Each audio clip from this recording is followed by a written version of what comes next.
and Jungle's going to go to work. He has seen enough film on these guys. He knows how wide they are. And this is where the solvers and all that go out the window. And it's like, these guys are in the streets. They're getting so far out of bounds all the time. So he's going to take 6 deuce and 4-bet to 17,000. Is Mariano drinking a strawberry colada? Yeah. Hilarious. Okay, no, let's do it. I mean, you should have seen JC on his birthday last year. It was so fucking funny, dude. You were hammered. I was. It was unbelievable. And you'd played poker and you were so excited. You were talking a lot about watches. You were jacked up, dude. Well, yeah, because Crypto Max had a Rolex that he was selling, and I had gotten my mother a watch as a present, and I wanted to get my dad one. And Max had one he was selling, but he didn't have another link to it, and it was like only this one size. And I was like, all right, well, if it fits my dad, I'll buy it. And so my parents come in on stream at the lodge and give me like a birthday cake or I don't know, something. And I was like, try this on. And he tried on the watch and it fit perfectly. And I was like, all right, sold. So I bought him Max's watch. And yeah, and then I don't remember what I blacked out. I was drinking heavy. We were all getting fucked up. That was a great dinner, man. That was such a great dinner. I just remember me and Paul just kept putting all the money in pre-flop. What day's your birthday again? March 6th. Hell yeah. Which, I won't be drinking this time, but when I turn 36, I'll be allowed to be back on the booze. Are we getting together for your 35th birthday this year? Yeah, we'll do something. I think my parents are coming back in town. We'll do something. Let's go. Fuck yeah. By the way, I think my parents are going to come to town for the race on the 15th of February. If you guys want to come hang out at Kelly's after, it'd be great. That'd be down. What race? I'm going to run the marathon. Oh, sick. Yeah. I remember you talking about that. Yeah, I'm down, dude. I just sent you the Jungleman destruction that he performed on Hustler. We should probably talk about that. It's pretty awesome. Oh yeah, here it is. He just wrecks everyone for three huge pots. What a table. Mariano, so let's go right into it. Jungleman with Queen 5 suited, Airball with Jack 10 off, and Mariano with Ace Jack of hearts. It looks like a single raised pot. You know, the first person ever in my DMs. Everyone checks around. The turn is a 9. When I played the first televised poker. Jungle has Queen 5 high, checks. Airball now turns open ended. And I believe he's going to fire. First time I ever played. He bets 4,000. He bets twice the size of the pot. Can we... This hand is amazing. If Airball doesn't get this one, I'll be surprised. There's 1,800 in the middle. My Twitter DMs. Airball bets 4,000. Jungle. Mariano gets out of the way with Ace Jack high. Jungleman calls the 4,000 with Queen 5 high. The river pairs the 9. Why the fuck is he even calling there with Queen 5? He does have a gut shot to a straight. Okay. And in the biz, these big ass bets, these 2x pot bets are extremely polarizing. They're not doing it like, you don't bet that size with ace high. You don't bet that size with a single pair. You don't bet that size. You when you bet that kind of sizing, you have a hand that is pressuring out, that is wanting to put max pressure on everyone to fold. So you're trying to get everyone to fold, or you're trying to get massive value from 2 pair sets, a straight. This sizing is just super polar. So it's if you don't have, it's a sizing that says like, I don't have showdown value and I want you to fold, or you have like such a monstrous hand you're trying to get max value. Got it. So it's one or the two. And so this is pretty low stakes for these guys, right? Like, this is Jungleman, Airball. The pot was just starting slow, or no, but I mean, even the stack size for these guys are usually playing 10 times this, right? They can, like Airball and Jungle and Mariano can play in the $1 million game, but they're playing 1,500 right now. So Airball bets 4K, and Jungle's like just And what like, is this jungle costume that we got it going looks on? like Napoleon Dynamite. Hilarious. But yeah, so Jungle, I mean, I don't think Jungle's calling here thinking about hitting a straight. I think he thinks queen high is good. Which is, Crazy. it's pretty awesome. All right, so he calls the queen high. The river pairs the 9. Jungle's going to check. And now airball. I want that. I want fresh meat in our show. We got to get him in our show. I get it. I don't know why they're showing senior, but airball's going to bet. And he goes big. Look at Feldman. 16,000 there. He goes 16,000, almost 2x pot. I've seen Feldman buried. Jungle has queen high, and he's facing 16K into 9-8. Have you ever seen Feldman throw a temper tantrum? No. Just play bad. He's play bad sometimes, but he never gets super emotional. Wow, he does queen 5. Don't present. I think a lot of people do. Bet 16,000, and I wish that we could see Airball's face right now. Yeah, they're just honed in on Senior. Senor Tilt is talking to him though. Do they think that this is the guy? Here we go. I think whoever was running the switch Here thought we that go. that's Look the guy at that this the shit. action's He's to. just like, this queen high is fucking good. You have 7-4. You have 4-5. I mean, he's blocking the 5, which is not great. So he's really like, okay, Jack 7, Jack 10. He can't beat Queen 10. So he's concerned about Queen 10.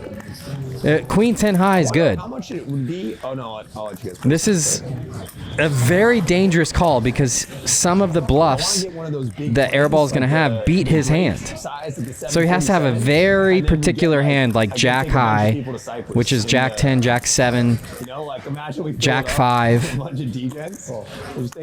calls with Queen 5 high. And he's not sure if he's good yet. Wow. Oh my God! What a call! Oh boy, that's highlight reel. That is when you know, like, when you make a call, and the guy's like, you're good, and I've been in this spot before, and you're like, I don't know if I'm good. I don't know if you know what I have. Queen 5, man. I have Queen 5 high. Are you sure I'm good? And then it's like, yeah, you're good. I have 0 showdown value, Jack high. Just complete ownage. That is completely owning the situation. He crawled inside Airball's brain and was like, I know exactly what you have. I know exactly what you're doing. And here's queen high and give me the pot. So this is Airball's thinking, I wish Joe Begley would buy me another Coors Banquet beer right now. So this is one of 3. Keep playing. Go. This is one of 3. Just complete ownage. Wow, look at that. Ownage of the table. Yeah. So it's Airball's like, what the fuck, man? How did you do that? Yeah, Jack 10, he missed the draw. Oh, and he loses the net game on that too. Wow. okay. So they were battling for the net game. That makes it a little more reasonable. I didn't know that, but it's still an incredible call. Let's get hard. Look at how just willy-nilly he applied his patches to his shirt. And when the you- GTO wizard slapped it on. But we've had a couple of Didn't even try, man. No, super autistic. Yeah. Earlier where Mariano calls down with queen high. This call with queen high, and the queen high was good. You want to use my subscriber code? Code Jungle.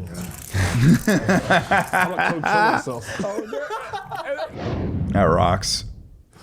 All right, let's keep it ripping for the audio listeners. Senor Zen, we've changed Tilt's name to Zen. He's got 8-7 offsuit. Seniors. 85K stack. Jungleman, 6-5 of hearts, 69K stack. Zen raises to 400, 350 to call for Jungle. Jungle's the small blind, by the way. Jungle's in the small blind. He 3-bets to 2,500. This is a really good sizing. He's sizing up out of position. He's got 6 high. They're playing super deep. 25. Senior Zen calls in position with 7-8. So what are they doing betting like this with these fucking cards? Just playing loose. Yeah, they're playing aggressive poker, and he's got 2 buttons, so he's trying to gain a 3rd button. Okay, so he checks the queen 3-9 flop. This is a really bad flop for him. I think this is where Senior Zen makes his first mistake. With 8 high, you should probably be stabbing at this flop and trying to just take it down. You have no showdown value. You have no draw. Yeah. You called a 3-bet with 7-8 high.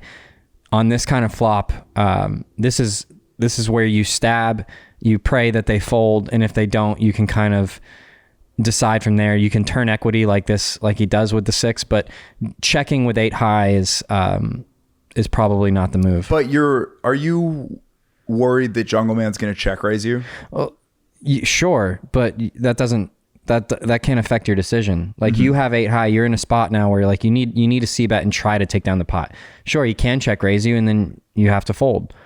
Okay. But like checking isn't going to allow you to win the pot. So you say you're not worried about getting check raised. You can't worry about that. You can't let that affect your mentality. That can't be a part of the decision. No. Like, so how do you block can't win that out? Because explain that to me a little bit. Because that's part of the mentality that I would struggle with here. I have an 8. You have 8 high. So showdown value, which means 0 showdown value.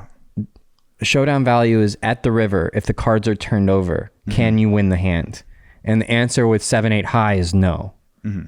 So you don't have a hand that can win at showdown. So you're going to have to find a way to win the hand before showdown. And so a way to win the hand would be betting the flop and seeing if they fold.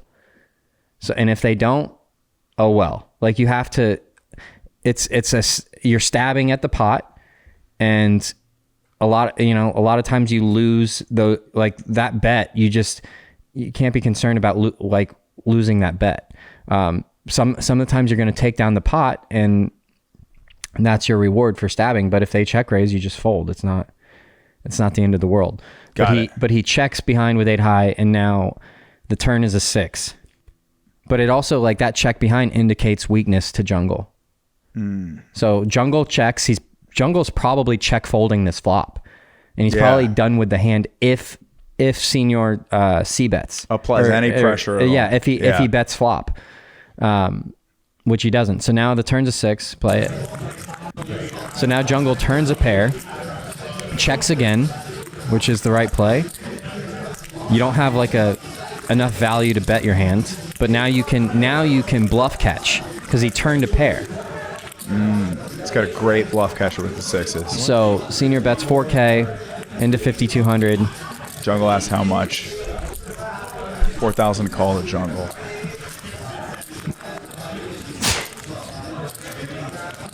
$4,000 into 9,200. Why? By the way, whoever's on the Switch for this stream is completely fucking up. It's been on Senior Tilt's face the whole time, but it's Jungleman's action. Senior Tilt's in this hand though, so I think it makes a little bit more sense. Here we go. So Jungle goes with the check raise. 16-6. This is a great bluff catcher. Well, this is a play that not a lot of people would make. So explain that a little bit. Because so Senior, what this check raise does accomplish, like it accomplishes equity denial. Okay, so a lot of players, including myself, I think in this spot, would go into a call down mode where you turn a 6. You're like, all right, this, the guy in position is probably stabbing and bluffing. I'm gonna hold on tight with a 6, check call, hopefully get a fortunate river, one that's not like too scary to also check call river. But like check raising turn after turning a 6,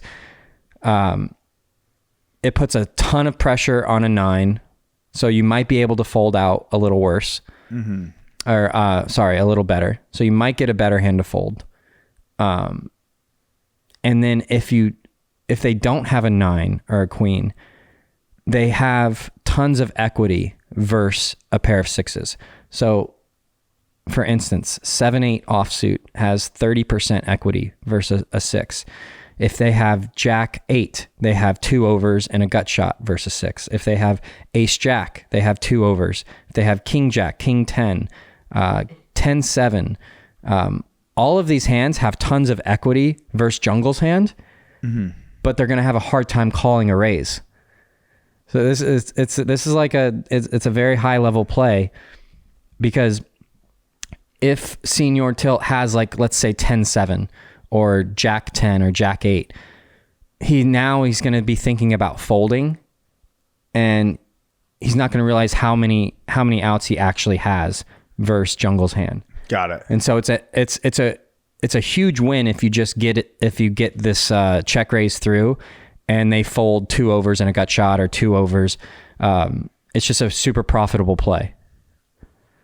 Jungleman with a pair of sixes. I mean, look at the sizes of that. $1,000 more. $16,000 into 9. Tanking for a sec. I mean, sizing is just insane, right? Why so much? Why so That was much? 4,000. The raise. Why so much? Because you know you can get them to fold. Yeah, Jungle put on a clinic. Wow. Jungle put on a clinic. So he does call here. Yeah, he's open-ended.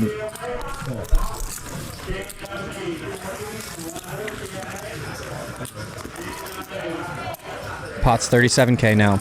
River Jack. No help there on the river. This card I mean, might be sucks. to bet this to You know, let's say 10-8. 10-8's a really big candidate. 10-8's a double gutter. Yeah. 10-8 might check back flop, and it might bet turn, turning a double gut shot. So now you have Jack or 7. This card is not great. And so I don't think it's one that Jungle's going to bet, but we'll see. I mean, I'm trying to think of the hands you can beat. Now the Right? switcheroo's You can beat 7, on. 8, you can beat spades. You can beat some sort of combo draw. Jack of diamonds does hit some. Yeah, so now what's going through Jungle's hand is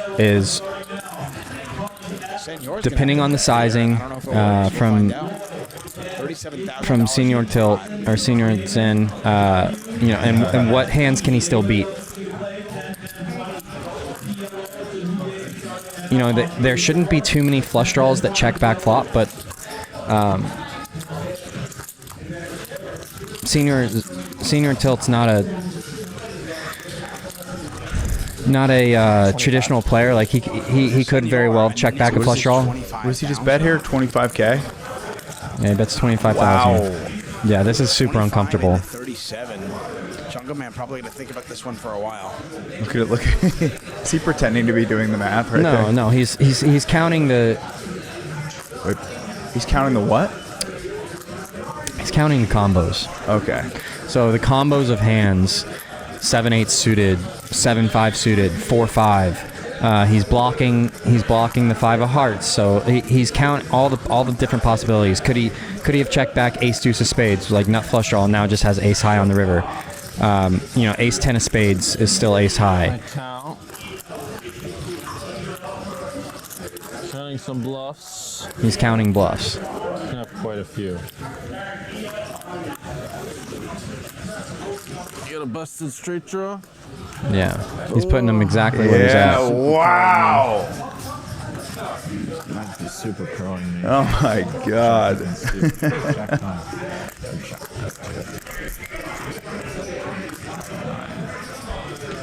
You got a busted straight draw? Yeah, it's not a zero-sum game. You know, he's Yeah, I count a lot of bluffs. yeah.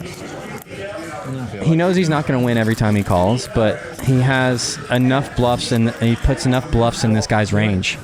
Nice call. Yeah, nice call. Wow. And this is why people don't want to play with Jungle. The deuces, there are a He's lot of very, bluffs. very good at Does poker. not believe it. Jeez. Makes the call. Wait, so when he's explained, When skill comes into the game, Jungle tends to do pretty well. so explain the counting one more time for me. So what is he's counting the ratio of bluffs to cards that would beat him, and then what his odds like are? all the different bluff candidates, like the 7-8s, 7-5s, possibly some checked flush draws on the flop, ace 4 or ace deuce of spades, or maybe ace 10 of spades. There's 4-5. There's a few 4-5 combos out there. Wait, so he's going through in his head, and he's going, this is the range of possible hands that could be out there that he would play this way All with. the bluffs, meaning all the hands that a pair of 6s can beat are all those missed straight draws: 7-8, 4-5, deuce 4, And he's counting them to see what the odds are that he has those hands? Yeah, he's counting them up. All the combos. And then he's counting them, and then he's placing them against what? Against the 10-8s combos and the Jack 9s and the maybe flop sets. So he's trying to calculate how many hands are bluffs and how many hands have him beat and what the odds are on those, whether or not he should call. Yeah. Brandon, have you ever seen anyone do that in a game that you've played in? No, that was crazy. It's always so fucking scary when they say what the person has, and I always watch the other person's reaction, because if someone said that to me and was like busted straight draw, I'd be busted like, straight how draw. the fuck did you? You're a cheater. That's the rounders clip at the judges game when he's telling everyone what they have, and they're like, how the fuck? Yeah. How the fuck do you know what I have? He knew. Well, when you play thousands and thousands of hours of poker and you see all these situations, You just figure it out. They get ingrained, yeah. Is there one more hand on this one? Yeah. Let's hit it. Yeah, this is... Let's let it the rip. best is yet to come. Okay, let's see it. So he complete ownage of Airball and now Senior Zen, and now for dessert he's gonna own Mariano. Mariano, your player of the year. Player of the year is going down. All right, you want to break down what cards are in the hand? Yeah, so let's see. Senior Zen raises to 2K with Queen 4 suited. Obviously, very loose game. On the big blind. Mariano 3 bets to 6,000 with 8-5 suited. And Jungle's going to go to work. He has seen enough film on these guys. He knows how wide they are. And this is where the solvers and all that go out the window. And it's like, these guys are in the streets. They're getting so far out of bounds all the time. So he's going to take 6 deuce and 4 bet to 17,000. Is Mariano drinking a strawberry culotta? Yeah. Hilarious. Really going for All it. right, 11K to call. This is that situation that I was talking about with how Doug was describing it. Like when someone is like super far out of line, the best player at the table is going to feel like it's their duty to put them in check.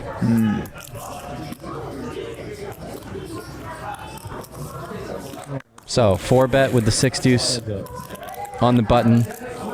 Mariano calls. Flop 10 deuce 2 hearts.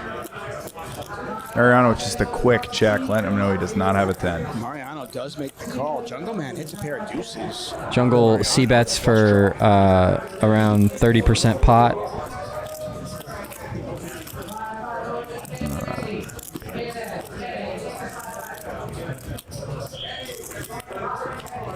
The aggressive chip shuffling between the two of them is so funny, too.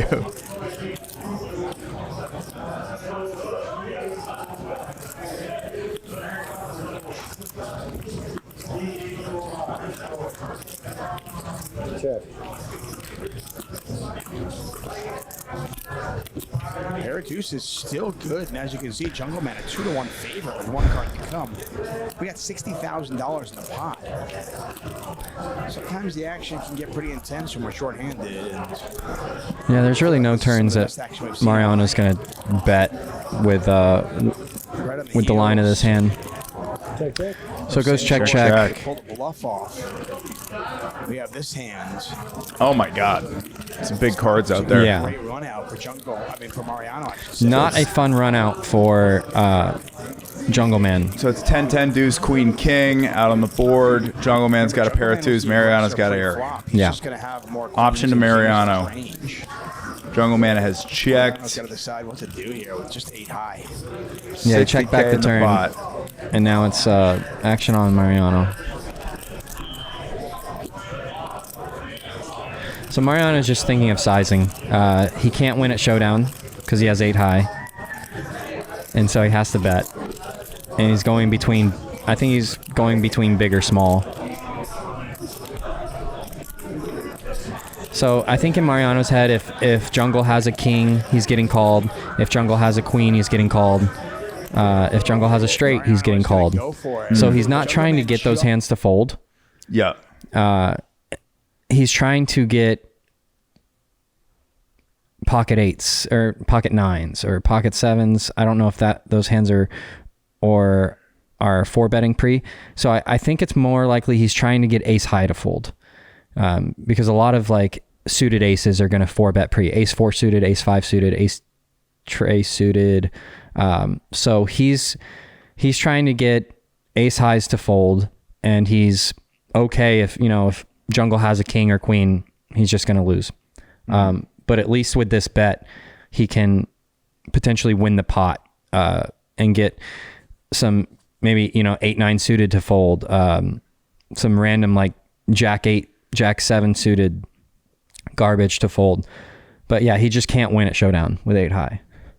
Just made a great call with just a pair of sixes for $25,000. This time he's facing an $18,000 bet. All right, 18K to call on jungle. Let's see what goes down. And frankly, he can beat hearts.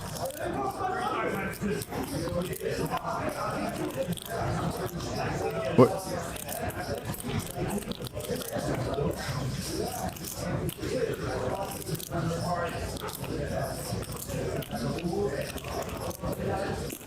Doing? Wow, another great call from Jungleman. What a performance. Wow. Holy shit. What a performance. Mariano's like, what the fuck, man? Player of the year 2026, Jungleman. Jungle Wizard wins it. Wow. Give me that guy heads up. He's a piece of cake. Talk about accurate YouTube titling. What did they title this video, Brandon? Read it aloud for us. Jungleman makes 3 impossible hero calls in one game. Pretty spot on. That's exactly what happened. But yeah, as a poker fan, and that's just you love to see it. That's poker being played at its best, at its finest. All 3 hands, no one has shit. All 3 hands are like a psychological battle of just fucking getting in somebody's mind and owning them. And he did it in 3 spots. Fucking animals, dude. It's so crazy. And if you look at like the reaction of all 3 players, Senior Zen, Airball, Jungle, they're it's like they're giving props. They're like, all right, that was like nice hand, like Jesus. Well played. It's respect. Mariano just despondently sipped his strawberry culotta. It's respect. It's like you played those hands very well. Yeah, it's nuts, man. Yeah, dude. Shout out. All right, let's keep it ripping, guys. We got some questions coming in. We have announced this on the pod. If you have a specific hand that you want us to break down, feel free to send in any stream clip that you want, or even send in a clip of yourself playing poker. We will break it down for you. Yeah. This one, we got one from Hustler Casino Live. All right, how about the first hand on this clip? Just keep notice. Okay, so we'll pull up the clip, just sort of give you a little bit of context. This is a Hustler Casino thing, and then I'll go back and read the description real quick. All right, how about the first hand on this clip? Just keep notice that Senior Tilt starts to tank around 334 all the way to minute 10:30. Maybe skip a bit. Brandon, take note. Was that too long of a tank? On the other hand, it's all or nothing situation with Keating, and he's the most extreme example of a polarizing player ever. That's a polarizing sentence right there. What would you do if you were in Senior's place? Happy holidays and a happy new year. Hope you have the best time celebrating an amazing start to 2026. Your boy OG. OG, I would say you are an extreme example of our polarizing best fucking fan ever, dude. Let's let it rip. Yeehaw. Around a Senior Tilt is going to bump it way up. All right. 23K. That's big. Keating's going to get in. All right, JC, you want to sort of announce what's going down Yeah, it's here? like limps around for 1,000. The Squid Game is on, so everyone's trying to earn buttons right now. There's a button in the middle to be won. Senior Tilt has 2 buttons, so the more buttons he wins, the bigger his prize is going to be. So he's really trying to take down this pot pre-flop. Turbo's got 2. Keating does not have one. Which is why he's betting so big. And Keating snap calls with 10 deuce suited because he calls anything? Another 10 in the Spot for bucket. Turbo Fuck who it. calls. I think you took Turbo calls with a suited ace. Very playable hand. We haven't seen Turbo in a while. I like his vibe. Yeah, he's fun. All right, so to break it down, Senior Tilt's got Queen Jack offsuit. Yeah, the flop is 10-10 Jack. Woo! Gee. And Keating top pair for Senior Tilt as it is well. on Senior Tilt. He's first act. He checks top pair. Keating's going to bet. I'm going to say around half pot, maybe. Desperate to win a marker 35,000. That's half pot. to end this round of the progressive. Turbo's going to get out of the way. There's no way he can continue. He's got a paired board with one heart. Yeah, he doesn't have out. enough. All right, so it's 35K to tilt with Queen Jack and offsuit. Senior Tilt is trapping at this point. Keating has no button, and he's got a million cards in his range, so he's just gonna let Keating bluff off. Which is nothing. All right, so Tilt. Okay, so Tilt thinks Keating's just bluffing here, even though he's got three of a kind. I mean, Senior Tilt's. I think he's playing this flop well, and I mean, Keating's incentivized to really go hard at this pot to get a button, and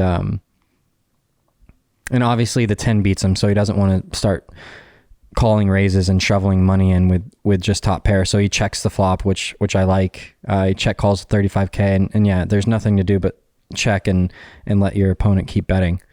All right, let's let it rip. 142,000 in the middle.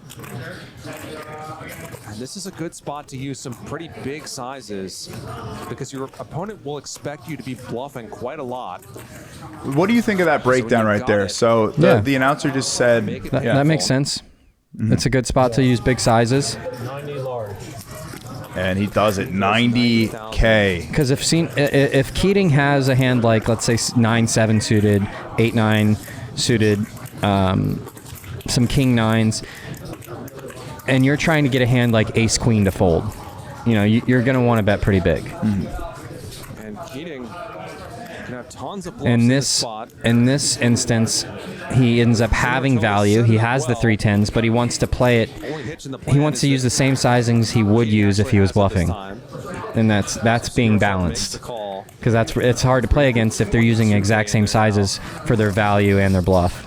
So Tilt makes the call. Now we get the card. It's a 3. Perfect river We'll run out. for both of them. This is a really good action card because it doesn't complete any of like the draws that Keating could have if he was bluffing, like the 8-9s and the queen 9, 9-7. It misses the straight draws. And then vice versa for Keating, this is a very comfortable card to value bet.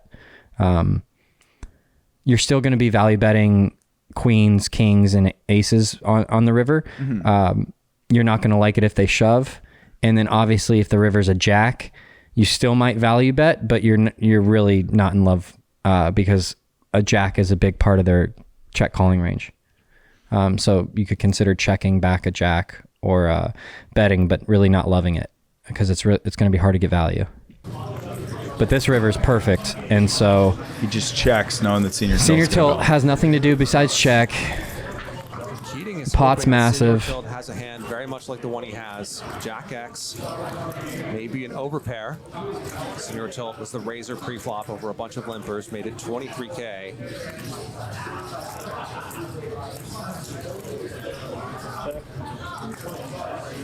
How big is Alan Keating going to go? All right, Keating's got the option here. He's cutting out those 25K chips. Bet.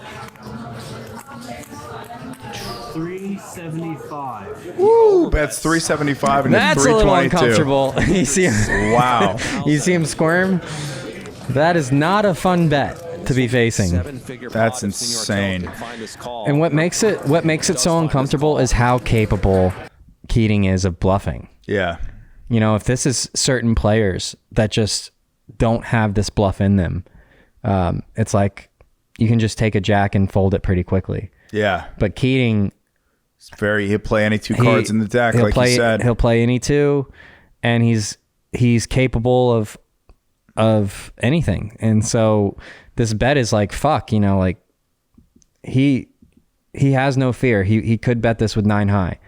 But he's also, you know, he's a good player and a sharp player, and he's going to bet this amount with 3 10s as well. So it's just it is a very uncomfortable situation, and that's why you see Senior Tilt's body language. So one of the questions from OG was, what do you think about tanking for this long? I know that Tilt has gotten a fair amount of shit for taking a long time to think. Completely reasonable. Okay. It's a massive pot. It's going to be over $1 million. You're on the river. This isn't pre-flop. This isn't on the flop. I was at a game at the lodge, and I watched airball tank for 25 minutes, and it was a $125,000 bet or $150,000 bet on the river, and then somebody called, and it was on airball, and I think it was the longest tank in live stream history. It was almost 30 minutes. Nobody cared. No one was going to say anything, but eventually the live stream was going to catch up, so Doug had to be like, hey, we got to put you on a clock. No one was going to say anything, but the live stream forced Doug to make him act. Yeah.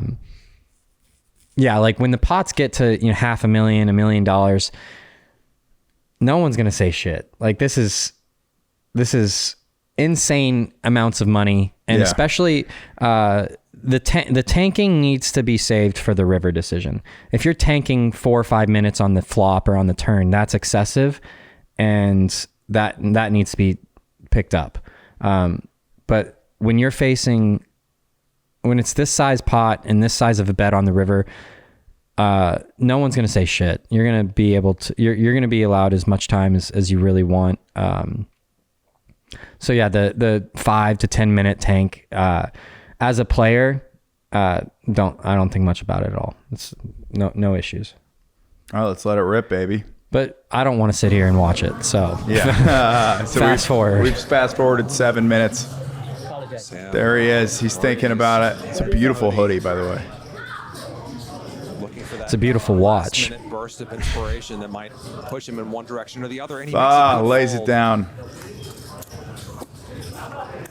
Saves the 375. It's just so scary because like you don't know if the 9-7 is going to be windmilled in your face and just be showing 9 high gutter ball. It's an insane hand. Yeah, it's he's probably thinking, did Keating turn it over, or did he? I don't know.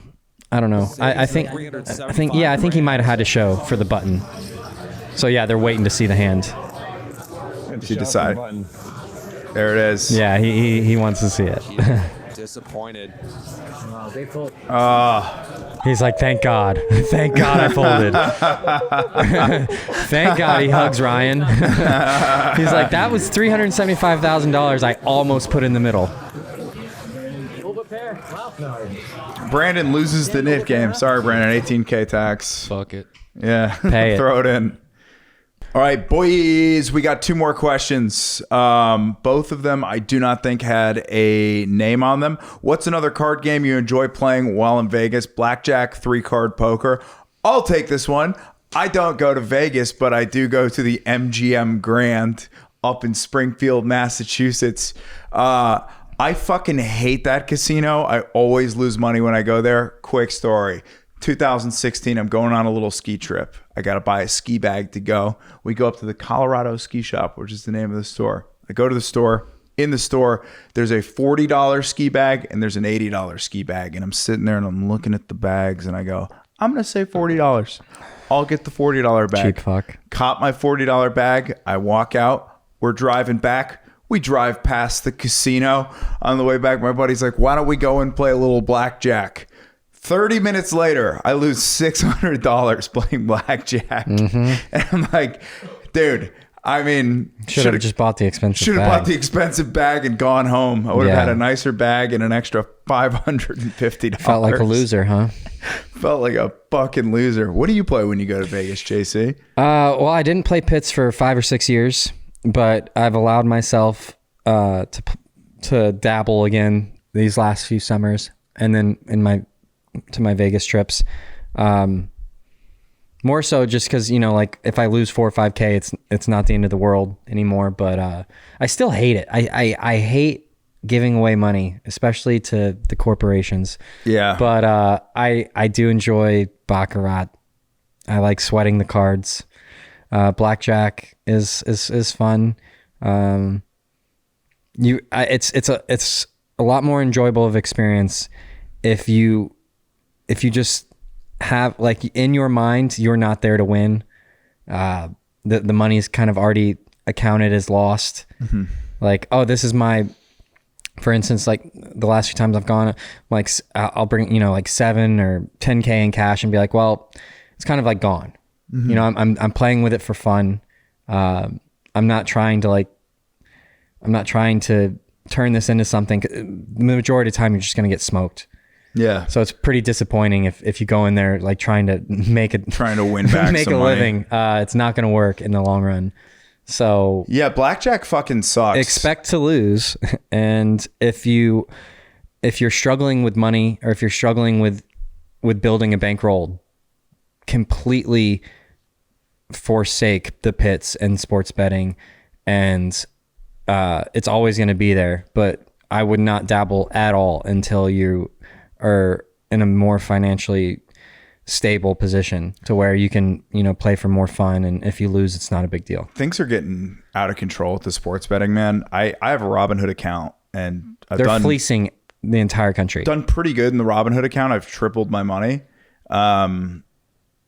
I get ads on my Robinhood where I'll get a pop-up notification and it goes, oh, bet the Bills Chiefs. And you go, what? It gives you, it works. They have the same thing as Kalshi in there where you can bet sort of money line, and it's not a bet. It's a prediction market.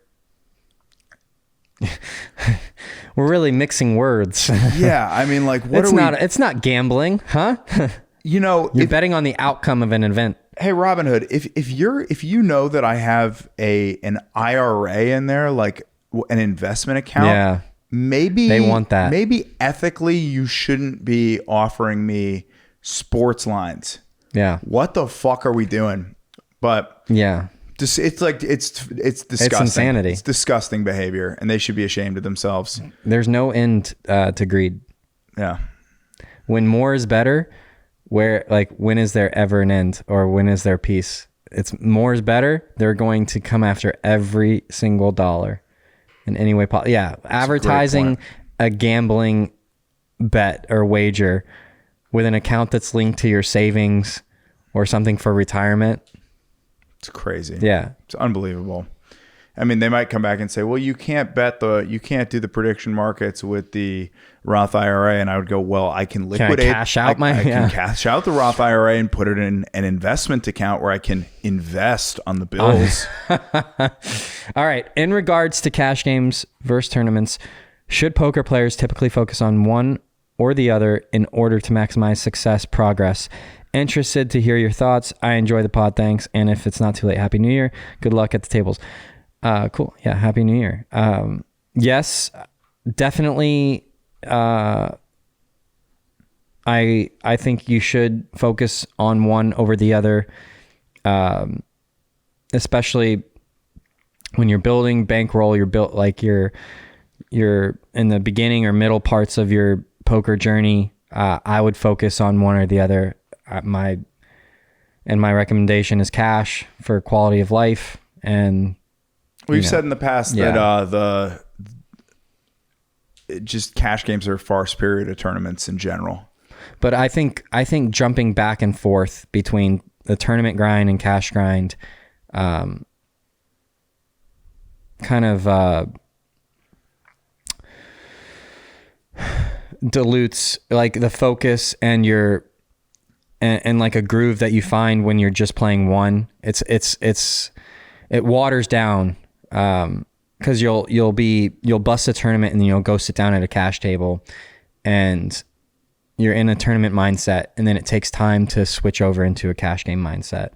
And then the very next day you're like, oh, there's another tournament. I'm going to hop back in there. I got to switch back over. Okay. How many big blinds do I have? How much time is left on the clock? It's a different mindset. It's a different game. It's a different strategy, and I would highly recommend, if you're going to put, if you're going to play tournaments, put all your energy into tournaments. And if you're going to play cash, put all your energy into cash. I think it will increase your likelihood of success than trying to dabble in both, at least till you're established and it's a smoother transition between the two. It took me a while. It cost me a lot of money. It took me a while just to switch between PLO cash and Hold'em cash. When I first moved to Austin, I was only playing PLO. I'd only played PLO for... Well, PLO is a totally different game though, right? Yeah, well, it's pot limit. It's not no limit. You get 4 cards. It's way different. Yeah. The amount of hands you play are different. The styles are different. But when I tried to switch back to Hold'em, and there was a good year or two where I was going back and forth between the games, and it was very difficult. And I think it was costing me money in both avenues because it was just hard for me to transition back and forth. And now, working through it, it's second nature now, and it's a smooth transition. But it cost me some